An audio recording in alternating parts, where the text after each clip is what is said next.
And welcome into Getting Help from Uncle Sam. You know, you want to travel the world and learn about new cultures, meet some new and interesting people? Well, guess what? The Air Force has done that for you.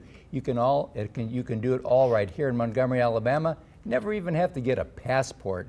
It all happens at Maxwell at the International Officers School. And today we have two extraordinary guests from the school, Lieutenant Colonel Nia Luford, and of course, Captain Jessica Harris. We're so glad to have you guys with us. And you know, I've sponsored, and I think you've sponsored, Allied officers over the years. It's a great experience, isn't it? It really is, yes.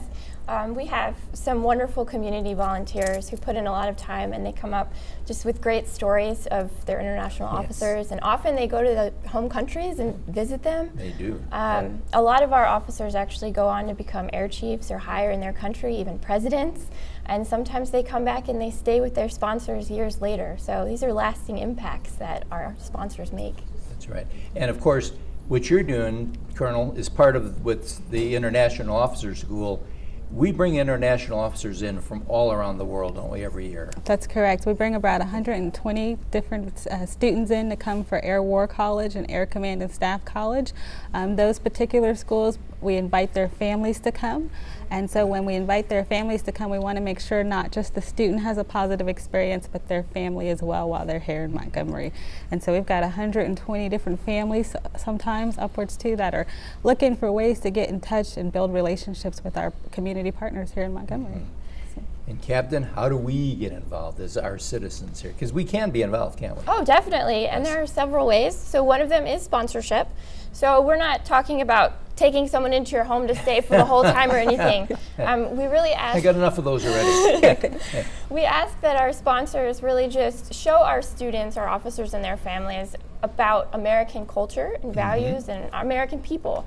So we ask that they maybe do something like take them to a baseball game or go out to eat or to a play, anything like that, to just expose them to American culture and people. So really, you know, sponsorship can be as involved as you want it to be, but we ask at least once a quarter that you meet with your students while they're here for the year.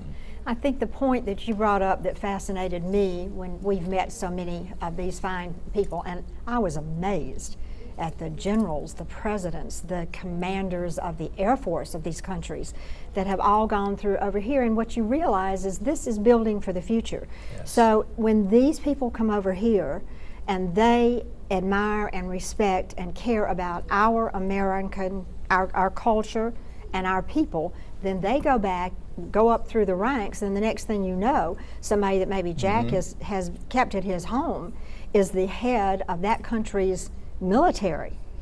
And so what we're building is, it's unbelievable the value of this. It really is. To America. Oh, definitely, and that we build those partnerships, you're right, and the investment long term for coalition partners it's just amazing. And just recently, Nia, we just had all the international wives come to a Kiwanis Club meeting. That's where you and I met, because I was at the Kiwanis Club meeting. And they came in and they did two things. They brought some of the foods from their countries, which was remarkable. Oh, yeah. And then a couple of them came up and talked about their experiences being here. Because just think about our audience. If we go to a foreign country and nobody reaches out to us, we're going to feel kind of funny. Absolutely. Who do we get in contact with? Let's say I want to be a sponsor. How do I go about doing that? Raise your right hand. Repeat after me. Yeah, so the best way to do it is just to do a search online for International Officer School. We're on the web. You can find the information there, as well as Facebook, Alabama Goodwill Ambassadors. You'll be able to find. We'll put all that on the screen. And that's perfect. And that way you can, you know, anyone can pick up their phone, give me a call, and you know, I'm in my office and happy to take on new sponsors. And a new class is coming in the latter part of May. Yes, sir. So they're going to be here, most of them for a year. Yes, sir. Yes. It's a great time to do it. We'll have 2 arrival windows, May and June, for our officers. So like she said, we'll have 120 international officers and families coming in. You send them. You got anybody from Italy? I was never able to get an Italian. All the Italians are always taken. So, but I really, for real, I was not able to. But every officer I have to a T was great. There wasn't one I would say I don't want any one of those. Well, ladies, thank you so much for what you do. First and foremost, serving our country. Amen. But second of all, for the international relationships you're building. And remember, this is a great way to have something wonderful to do, especially if you're in retirement, become a grandparent to a little foreign person. And we'll be right back right after this.